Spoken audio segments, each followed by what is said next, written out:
Hello everyone, this is Peak Entertainment and we're back again, and here now we have another video for you, and we're going to talk about the superhero movie genre and whether it's reaching the beginning of the end of its dominance within entertainment.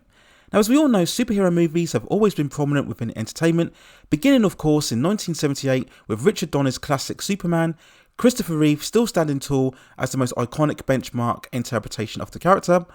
Tim Burton's Batman in 1989 set the trend for darker gothic adventures, whilst Blade in 1998 revived the genre, bringing it back into respectability. We then had both the X-Men films and Spider-Man films, bringing the genre into massive mainstream success in the early 2000s. And it was of course the beginning of the MCU in 2008 with Iron Man, where we saw the genre take on a true dominance within entertainment, seeing multiple phases of films eventually grossing $1 billion or more on a consistent basis. It changed the whole face of entertainment, with lesser known characters such as Deadpool and Guardians of the Galaxy now becoming the new cultural superheroes of the current era. But now in 2023, we do ask the question as to whether the genre has reached the end of its prolific status. Are audiences fatigued with the constant content seen every single month, both in terms of movies and television? We then ask this question because of the box office underperformance of superhero movies recently from release. Black Adam in 2022 only grossed $391 million from a massive $200 million plus budget plus additional marketing. Ant-Man and the Wasp: Quantumania, released in February this year, has so far only managed to gross over $400 million, making it likely the MCU's lowest performer when we dismiss the pandemic releases since the first Ant-Man back in 2015.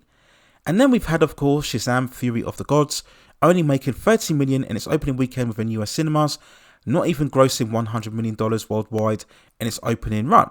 So it's one thing if you have some movies performing well rather than others, and we understand this because not every single one is going to be a winner, but when you have successive failures back to back coming from different studios, that's when this becomes much more of a concern.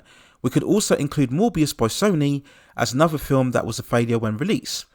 So the debate has been running for some time now about superhero fatigue, and I still believe it's about whether the movie is good or not. People will not get fatigued if they're getting good content consistently.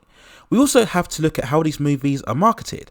At the end of the day, with 1001 options on streaming, studios have to really go the extra mile now to convince audiences that this is a movie worth seeing and worth parting with their money with. Now, if you can get both the quality of the movie and also the marketing correct, you can still end up with the likes of Spider-Man: No Way Home. And in many ways, that film was important in not only proving that movies could still be successful theatrically, but also as a recent example of that superhero movies can still be dominant if given the right amount of quality and marketing.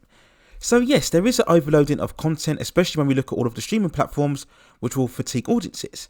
But as established before, fatigue is only determined by the quality of content. But we do have to look at the fact that eventually there will be a point where superhero movies will stop being profitable, and that's just the way of things.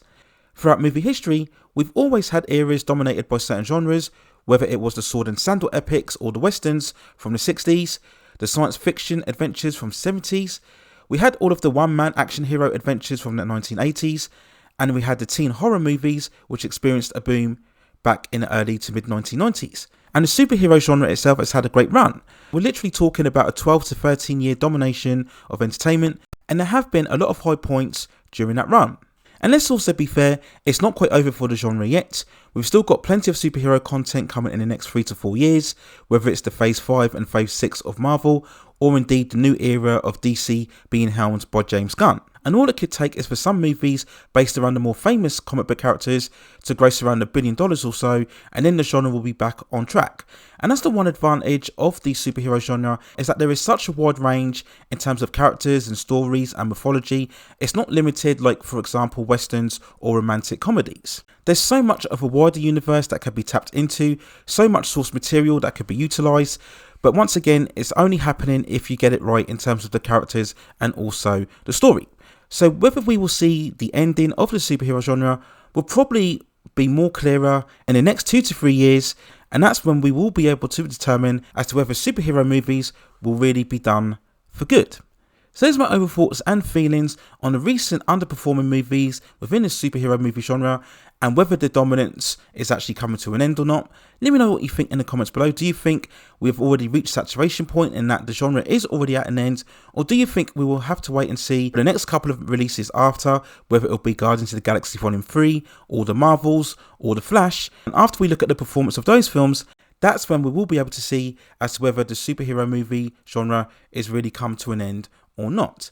Let me know what you think in the comments, and if you have any other further suggestions regarding any other movies, television series, or any other issues within pop culture entertainment that you'd like to see me cover, then also let me know within the comments, and I will see if I can provide further commentary for you on that subject matter within the future.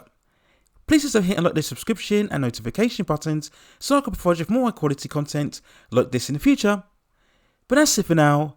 Take care of yourselves, and I will see you very, very soon.